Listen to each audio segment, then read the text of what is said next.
तुम्हें मुझे इसके सामने आई लव यू कहना होगा। कह दो। इस तरह क्या देख रही हो? तुम जानती हो ना कि तुम्हारे वो 3 टेस्ट पास करने के लिए मैंने कितने रिस्क उठाए हैं। क्या मैं कोई मजाक कर रहा हूं जो तुम हंस रही हो? वहां मेरे बाबा मौत से लड़ रहे हैं। ऑपरेशन कामयाब रहा, तुम्हारे बाबा सेफ हैं। यकीन नहीं हो रहा है राज। जहाँ तक मैं जानता हूँ बेटा, तू बचपन से बैटिंग करता आ रहा है। तेरी जिंदगी दांव पर लगती थी और डर मुझे लगता था, लेकिन आज तेरी यही बैटिंग ने मेरी जिंदगी बचाई।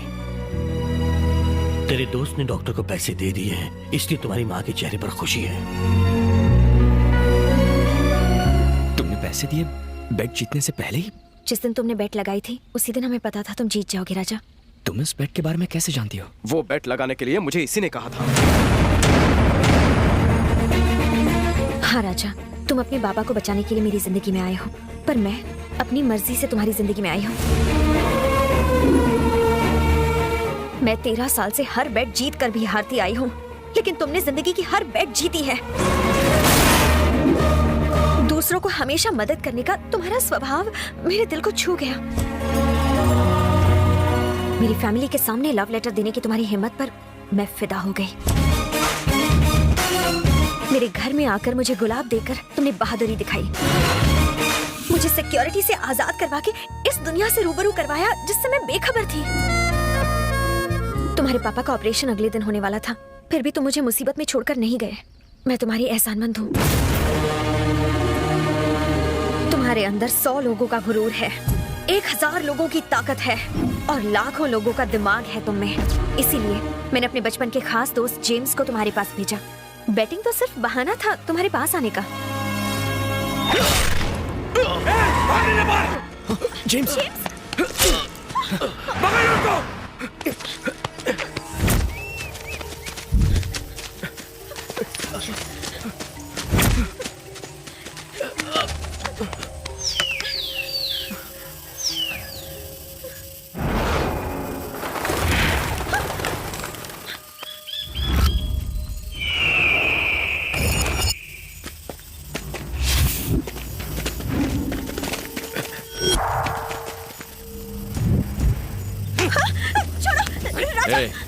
हाथ छोड़ दे वरना तुझे जान से मार दूंगा।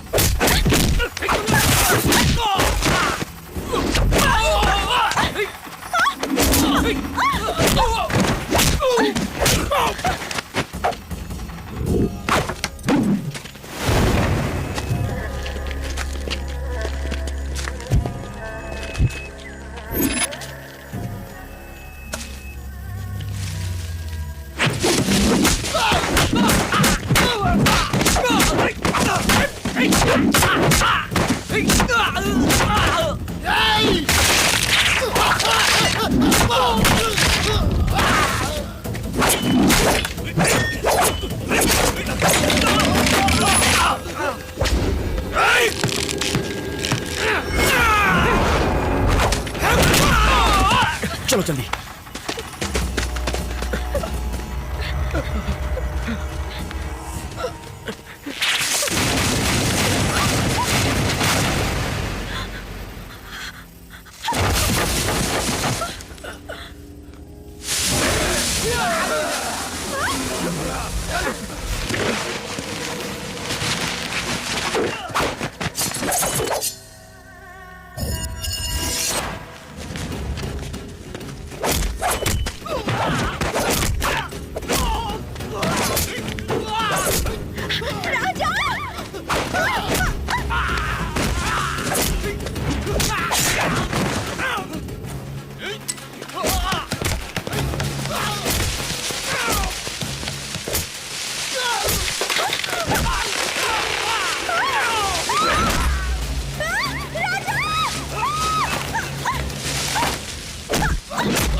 अनु,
राजा!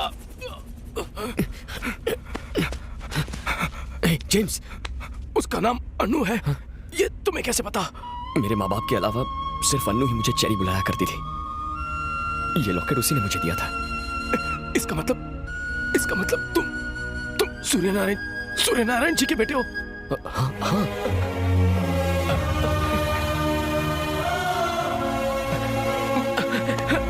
ओह गॉड! एक मिनट।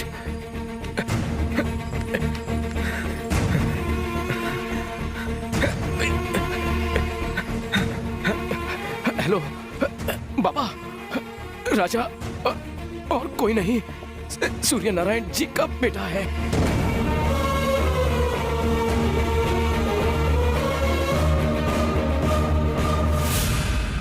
चलो हॉस्पिटल चलते हैं। मेरा जिंदा रहना उतना जरूरी नहीं है जितना तुम्हारा सच जानना जरूरी है। तुम एक बहुत बड़ी सच्चाई से बेखबर हो।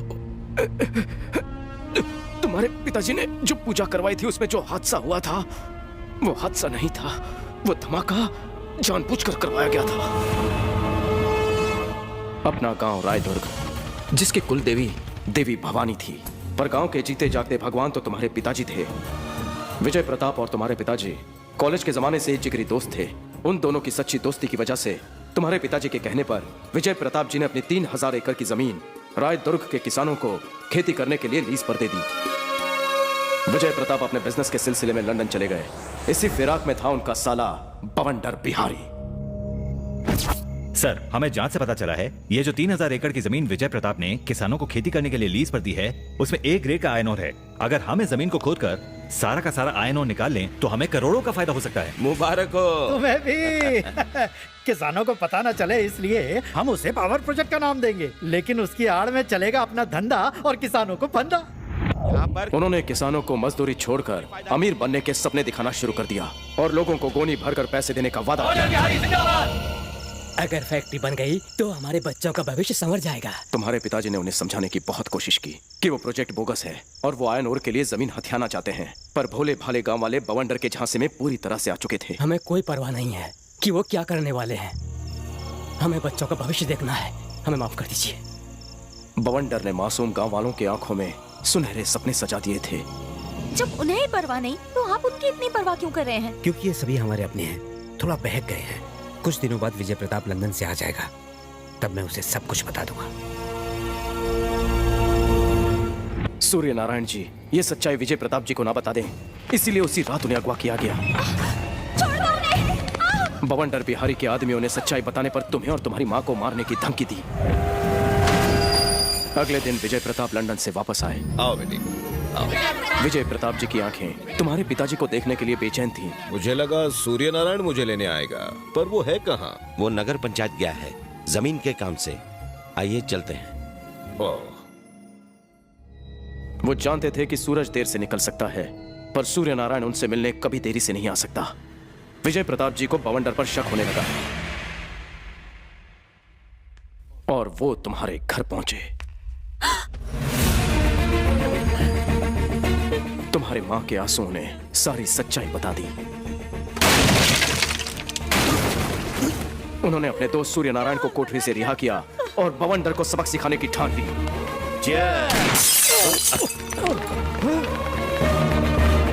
जीजा जी, खामोश! बवंडर, यहाँ से अभी निकल जाओ। बवंडर ने जगह तो छोड़ दी मगर जमीन का लालच ना छोड़ पाया। अब ये जमीन सिर्फ और सिर्फ किसानों की होगी। अब कोई लीज नहीं होगी। आने वाली पूनम की रात को मेरी बेटी माधवी का जन्मदिन है और उस दिन देवी दुर्गा भवानी के महायज्ञ में मैं जमीन के सारे पेपर्स अपनी बेटी के हाथों से किसानों में बांट दूंगा। अगर आप ऐसे हालात में उनकी फैमिली पर हमला करेंगे तो सारी प्रॉपर्टी ट्रस्ट के नाम हो जाएगी। अरे ये मोटी मोटी किताबें लेकर क्या कर रहे हो तुम? कोई रास्ता ढूंढो। एक रास्ता है। विजय प्रताप की मौत के बाद प्रॉपर्टी उनकी बेटी की होगी। हाँ तो हमें उसके बालिग होने का इंतजार करना पड़ेगा और उसके बाद उसके एक ही दस्तखत से सारी प्रॉपर्टी आपकी। अगली सुबह किसानों को जमीन लौटाई जाने वाली थी। पूरा गांव खुश था जैसे कोई त्योहार हो, पर जैसे ही तुम फूल लेने गए वो हुआ जो किसी ने नहीं सोचा था।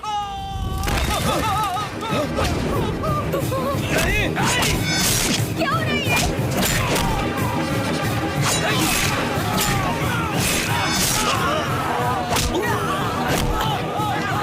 सूर्या!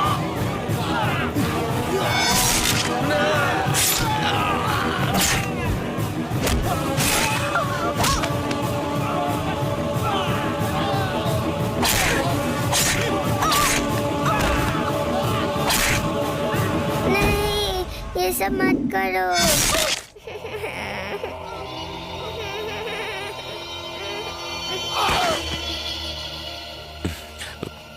रो मत बेटा। आज से मैं मामा नहीं, तुम्हारा पापा हूँ। बवंडर बिहारी ने माधवी को गले लगाया और उसकी जायदाद का बाप बन बैठा। उन दरिंदों ने पुलिस के सामने उस साजिश को ट्रांसफार्मर का धमाका बताया। जिस जमीन पर किसान अनाज उगाने वाले थे वो जमीन उन्हीं के खून से लथपथ थी। तुम्हारे पिताजी उस जमीन के लिए लड़े और उसी के लिए अपनी जान कुर्बान कर बैठे।